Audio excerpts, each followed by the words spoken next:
नमस्कार। जब भी हम भगवान कृष्ण को याद करते हैं तो अक्सर उनकी लीलाओं, उनकी दिव्य शक्तियों की बातें होती हैं।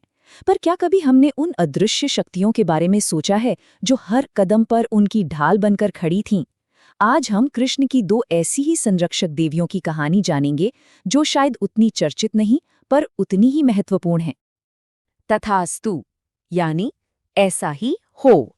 ये शब्द सिर्फ एक आशीर्वाद नहीं है, बल्कि उस गहरी आस्था का, उस अटूट विश्वास का प्रतीक है जो हमारी आज की कहानी की आत्मा है। तो चलिए इसी विश्वास के साथ इस सफर पर आगे बढ़ते हैं।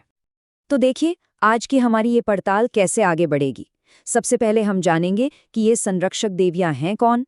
फिर हम उनकी रहस्यमयी उत्पत्ति की कहानी में गोता लगाएंगे, कृष्ण के जीवन की उन खास घटनाओं को देखेंगे जहां उनकी कृपा बरसी, और गोपियों की भक्ति से उनके रिश्ते को समझेंगे। और आखिर में हम ये देखेंगे कि कैसे ये आस्था आज भी लोगों के दिलों में जिंदा है। तो चलिए सबसे पहले सवाल का जवाब ढूंढते हैं। आखिर कौन है ये देवियां और कृष्ण के जीवन में इनका इतना बड़ा स्थान क्यों है? आइए सबसे पहले इनकी पहचान जानते हैं। इनका नाम है बंदी और आनंदी। माता इन्हें यादव वंश की कुल देवी के रूप में पूजा जाता है। अब कुल देवी का मतलब है वो दिव्य शक्ति जो एक पूरे कुल की, एक पूरे वंश की रक्षा करती हैं। तो ये सिर्फ देवियां नहीं थीं, बल्कि ये तो श्री कृष्ण के लिए एक तरह के दिव्य ढाल थीं जो हर मुसीबत में उनके साथ खड़ी रहीं। और ये सिर्फ कहानियों की बात नहीं है, इसका जीता जागता सबूत आज भी ब्रज की पवित्र धरती पर मौजूद है। गोकुल और भांडीर वन के ठीक बीच में इनका एक प्राचीन मंदिर है जो उस जिंदा आस्था का गवाह है, जहां आज भी हजारों लोग इन देवियों से आशीर्वाद लेने पहुंचते हैं।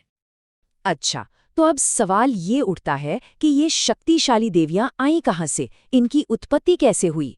और मजे की बात यह है कि इनकी कहानी और भी दिलचस्प हो जाती है, क्योंकि इनके जन्म को लेकर एक नहीं बल्कि दो अलग-अलग दिव्य कथाएं सुनाई जाती हैं। अब देखिए, एक कहानी कहती है कि ये देवियां उसी दिव्य व्रज शिला से बनी हैं जिससे भगवान बलराम की मूर्ति बनी थी। वहीं दूसरी कथा के हिसाब से ये खुद गायत्री माता का अवतार हैं जो एक ऋषि की कड़ी भक्ति से खुश होकर प्रकट हुई थी। अब कहानी चाहे कोई भी हो, एक बात तो साफ है, इनका रिश्ता सीधे सीधे दिव्यता से है। और इस आस्था की जड़ें कितनी गहरी हैं, इसका अंदाजा इस बात से लगता है कि इन पवित्र मूर्तियों को किसी और ने नहीं, बल्कि खुद कृष्ण के प्रपौत्र वज्रनाभ ने स्थापित किया था। सोचिए, ये बात इस कहानी को सिर्फ एक पौराणिक कथा से कहीं आगे ले जाकर एक पीढ़ी दर पीढ़ी चली आ रही विरासत बना देती है। लेकिन इन देवियों का काम सिर्फ रक्षा करना ही नहीं था, वो तो कृष्ण के जीवन के कई बड़े और अहम मोड़ों पर मौजूद थीं, जहां उन्होंने ऐसे चमत्कार किए जिसने इतिहास का रुख ही मोड़ दिया। जरा उस पल की कल्पना करके देखिए जब सालों के अत्याचार के बाद कंस की जेल में बंद कृष्ण के माता पिता वासुदेव और देवकी की बेड़ियां टूटने वाली थीं। ये कहानी उस दिव्य कृपा की है जिसने एक जालिम की सारी जंजीरें तोड़ दी। और इसी चमत्कार से इन देवियों को अपने नाम मिले। देखिए कितना गहरा मतलब है।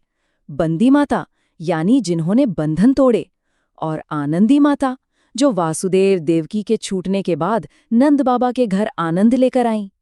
मतलब उनके नाम ही उनकी पूरी कहानी बता देते हैं। उनकी कृपा का एक और बड़ा उदाहरण कृष्ण के बचपन की एक बहुत ही खास रस्म से जुड़ा है, उनका मुंडन संस्कार। ये किसी भी बच्चे के जीवन की एक अहम रस्म होती है, और कृष्ण और बलराम के लिए तो ये और भी खास थी। और सबसे कमाल की बात ये है कि ये परंपरा आज भी जिंदा है। कृष्ण के मुंडन की कहानी सिर्फ एक बीती हुई बात नहीं, बल्कि एक विरासत बन गई है। आज भी ब्रज के लोग अपने बच्चों का पहला मुंडन करवाने के लिए इसी पवित्र मंदिर में आते हैं, ये मानकर कि उन्हें वही दिव्य आशीर्वाद मिलेगा जो कान्हा को मिला था।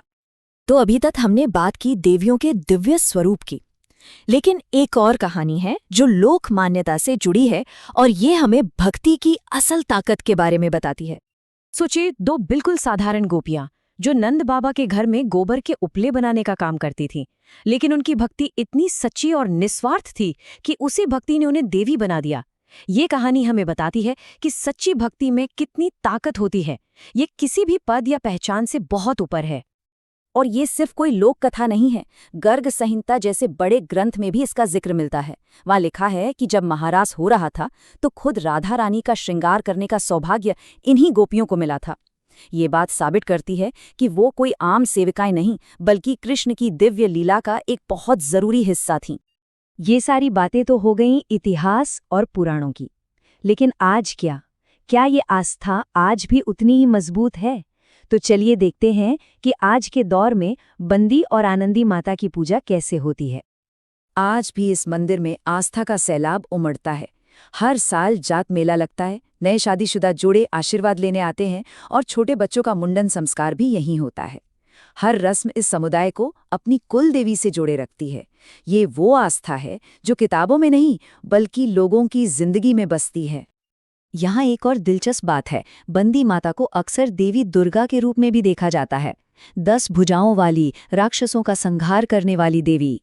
ये बात उन्हें सिर्फ एक स्थानीय कुलदेवी नहीं बनाती, बल्कि उस महान दिव्य शक्ति का प्रतीक बना देती है जिनकी पूजा पूरे भारत में होती है। तो ये सब जानने के बाद एक सवाल मन में आता है, आखिर इन कहानियों में ऐसी कौन सी शक्ति है? कैसे बंदी और आनंदी माता की ये कथा सदियों बाद भी पीढ़ी दर पीढ़ी एक पूरे समाज को आस्था के एक धागे में बांधे हुए है?